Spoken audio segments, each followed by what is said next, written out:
315. That's the number of U.S. farms that declared bankruptcy last year. That is the highest since the pandemic. And the rise in bankruptcies are down to one big reason: the trade war started by Donald Trump. For years, farming costs have been rising. But because of Donald Trump's tariffs, the prices that farmers command have fallen through the floor. Prices for soybeans, corn, and many other crops are at record lows because farmers cannot get their goods to overseas markets. And on top of that, the cost of farming keeps rising. Costs of fertilizer, diesel, through the roof. This means that farmers have to take out bigger and bigger loans just to stay operating. And when they can't pay, the bank takes the farm. You know who survives? Massive agribusiness, private equity firms, and lobbyists in Washington, D.C. All Trump mega donors. And this isn't by accident. It's on purpose. It's part of the Trump admin playbook again and again and again to rob the middle class for the ultra wealthy. So keep that in mind this November when you make your voice heard.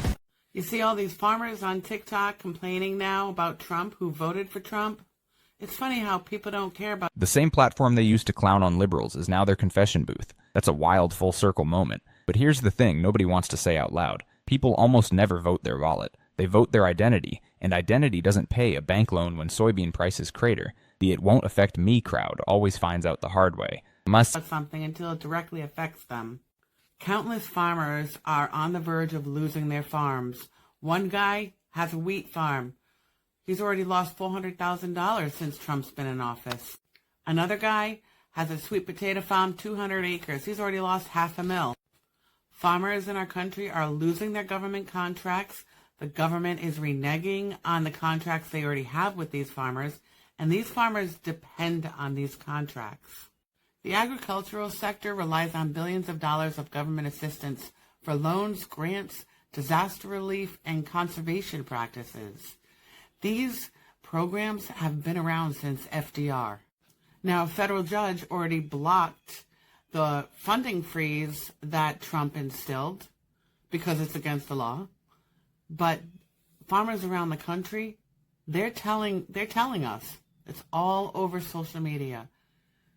They're receiving letters saying the government is just not going to be able to fulfill their contracts. These people are losing everything. They're having to sell their cattle to survive and pay bills. This is only the beginning. We're not even a month in. I'm a blue. Not even a month in. Let that breathe for a second. People are already selling cattle just to cover bills, not to grow, not to invest, just to survive another week, and economic damage doesn't sit still. It compounds every week without a fulfilled contract, every week with diesel pushing $5 a gallon. That's another layer of debt that gets harder to climb out of. Month 6 is going to look completely different from month 1. He read this perfectly, and the scariest part is he's right. Dot in a very red MAGA county in Texas, Midland, Texas to be exact, where our economy is basically run by the oil industry. And the oil industry is in the crapper right now.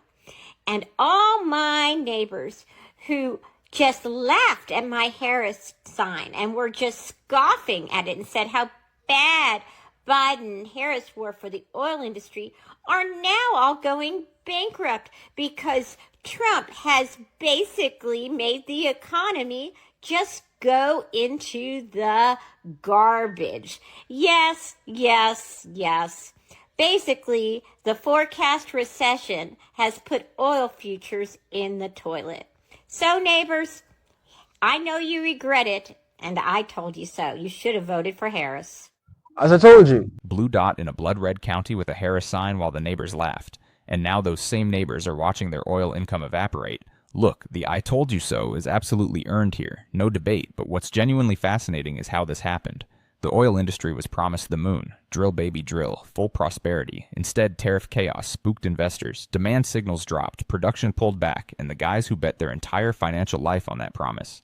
They're learning that a campaign slogan and an actual economic policy are two very different things.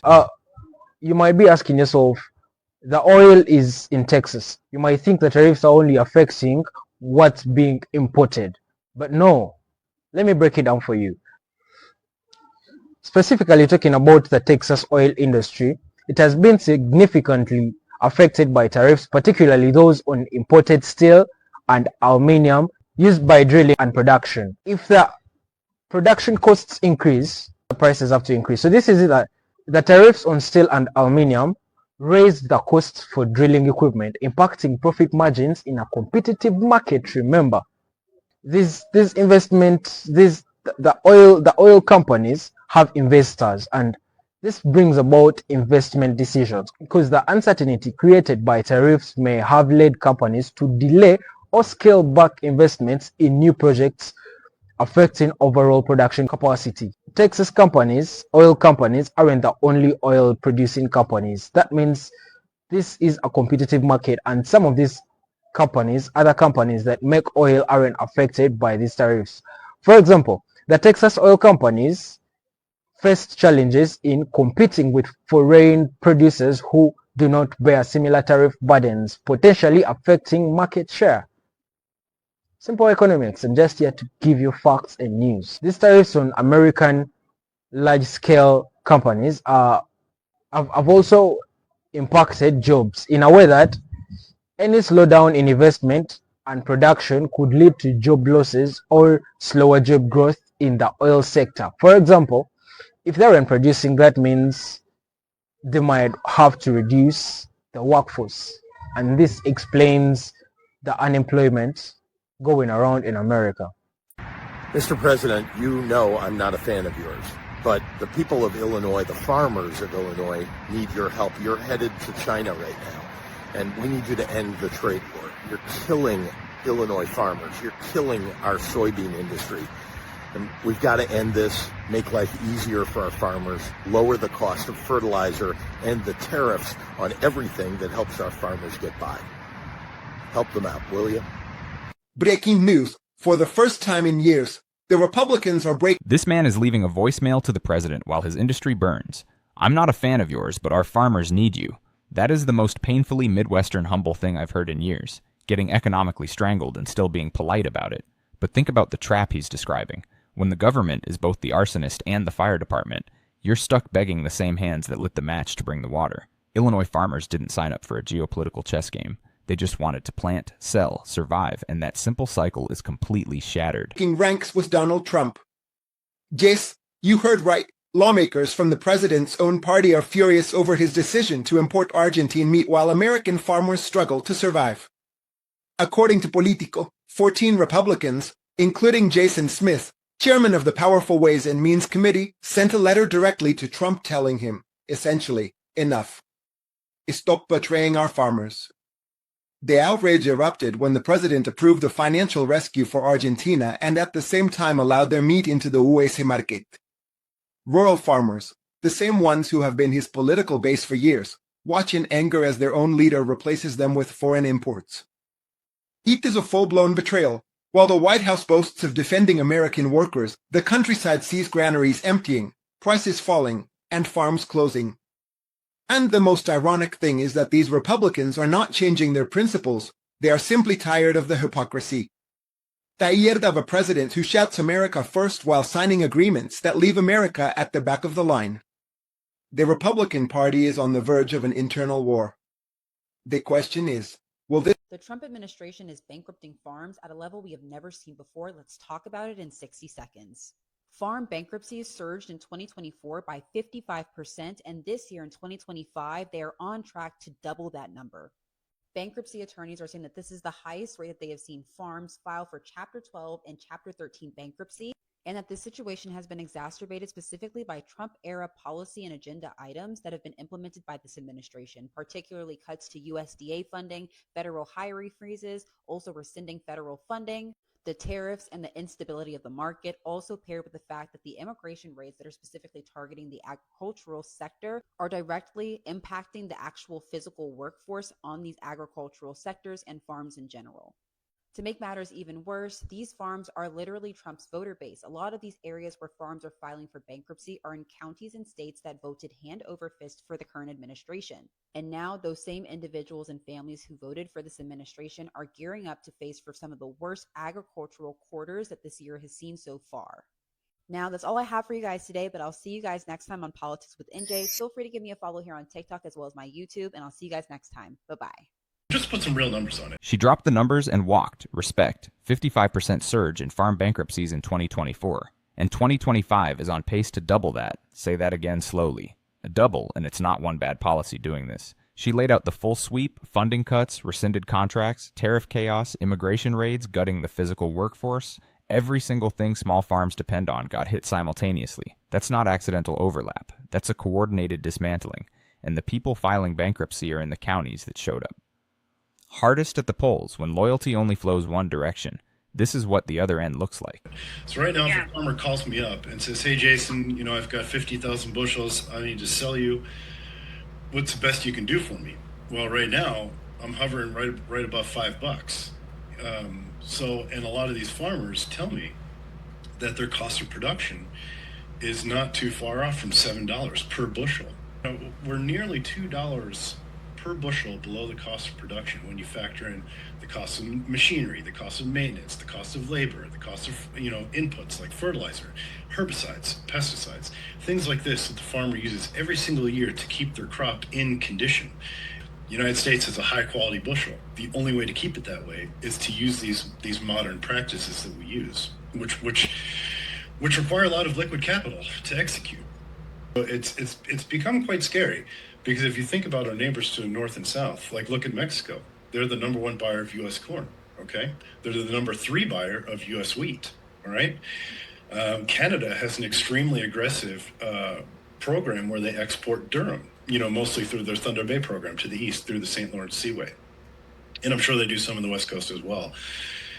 But either way, it's a market that's very well developed. There's a lot of expertise.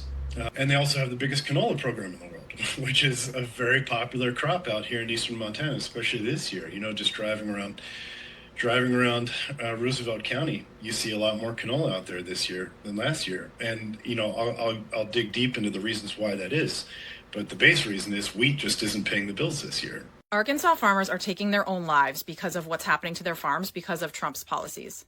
And it's only going to get worse for farmers because this is all laid out in Project 2025. So in Project 2025, the plan is to roll back all of the protections that farmers currently have access to. Basically, there's different programs. There's crop insurance. There's these commodities programs. And most of these are either subsidized or paid for by the government. So farmers, if a small farm gets hit with, a weather disaster or something else happens where they can't profit off their crop like they usually do, they're backed up. They're safe. They can, float for another year because of these programs. They want to get rid of these programs. They want to take the burden of these programs off the government and put it back onto the farmers, meaning these small farms get hit with one disaster and they're fucked. They're done. Guess who won't be done, though, if they get hit with one disaster? Giant mega corporations, these huge corporate farms that have all the capital they need to float if they get hit with a disaster. They're not going to go under. What they're going to do is buy up all these little farms and consolidate them into these giant mega farms. That's what the plan is. And I know it's easy to be like, oh, fuck these farmers. They voted for this. This is what they get. But this isn't good for any of us if this happens. I know. Right here, this is the line that cuts through everything. Strip away all the politics, all the karma, all the FAAFO satisfaction, and what you're left with is a food supply question. When small farms collapse and corporate giants absorb the land, your grocery bill doesn't go down, competition disappears, prices go up. 3 conglomerates owning the majority of American farmland isn't a conspiracy theory. It's a business model, and stripping crop insurance and disaster relief from small farms accelerates exactly that. One bad weather season and a small farm is done. One bad weather season and a mega corporation just buys the land at foreclosure prices. That's not policy. That's a transfer of power. And everyone who eats food should be paying attention. Like the FAFO is delightful, but it isn't good for any of us. And it's scary. Like, these are the people that feed us, that provide our food, and we need them. And it's horrifying to see what they're trying to do to them. Donald Trump cut billions of dollars from federal programs that funded small farmers. The same program that we got our grant through is no longer funded. And we've just been left to the winds. I don't have anything to say to Donald Trump. There's nothing I can say that he would even listen to. He's going to look down on me like I'm a bug on the sidewalk or a piece of shit on his shoe. He doesn't care about people like me, you, and 50 other, people that could be in the same boat all standing next to each other. We could all have rags on and beg him for help. He'd laugh and say that that's our fault for being in that situation.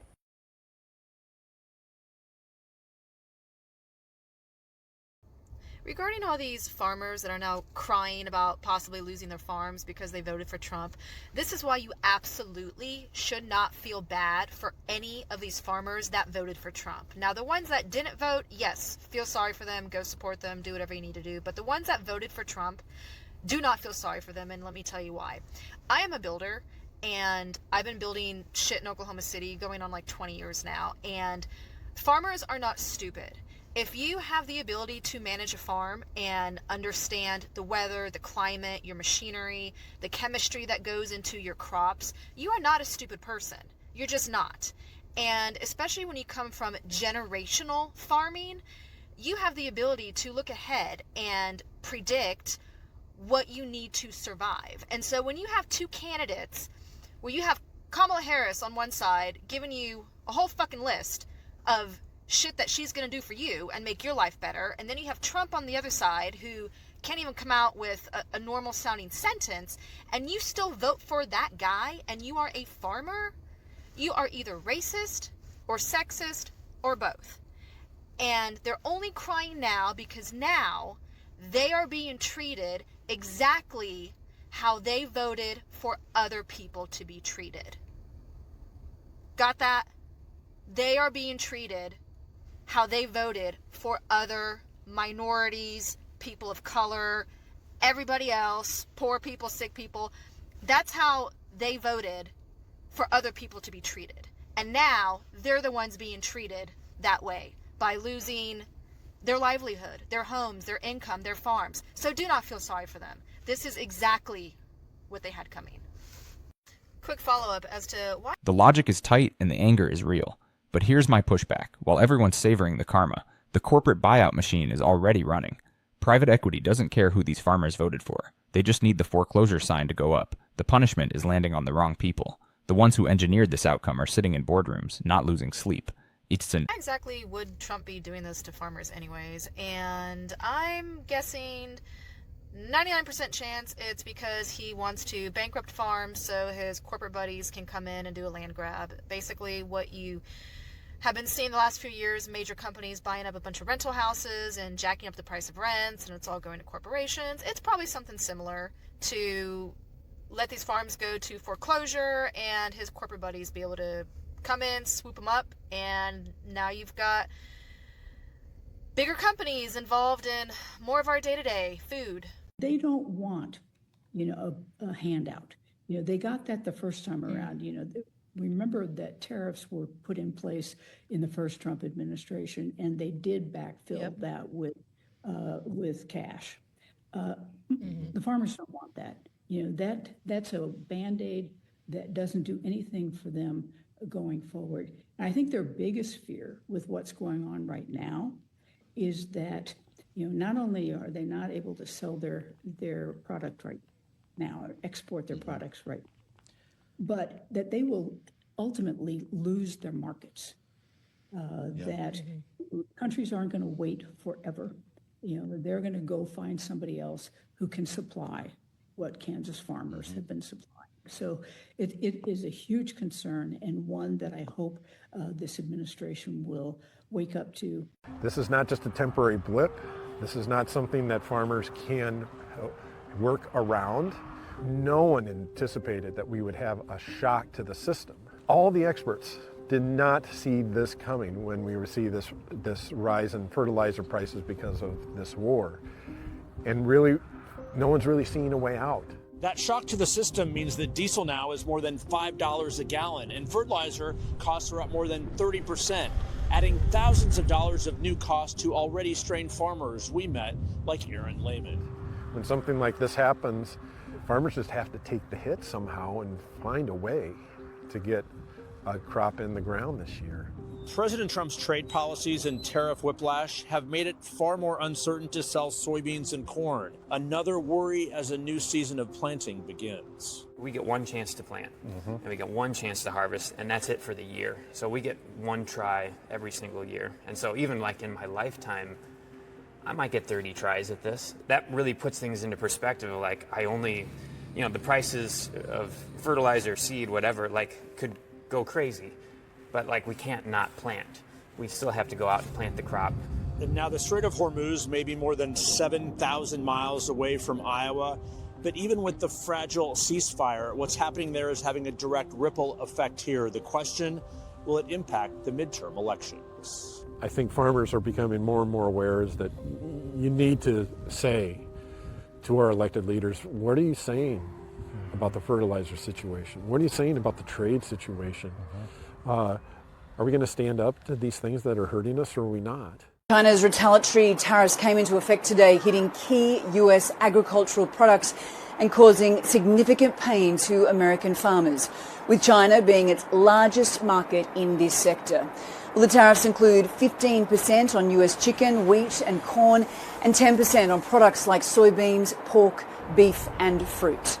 Well, this is in response to the now 20% blanket tariffs President Trump placed on all Chinese goods. I spoke to China economic expert Michael Pettis here in Beijing, who has advised both the Trump and Biden administration on trade.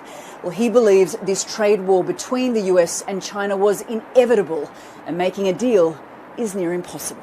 And this deal of the century that President Trump is after with President Xi, what does that look like? Honestly, what the U.S. needs is so much the polar opposite of what China needs.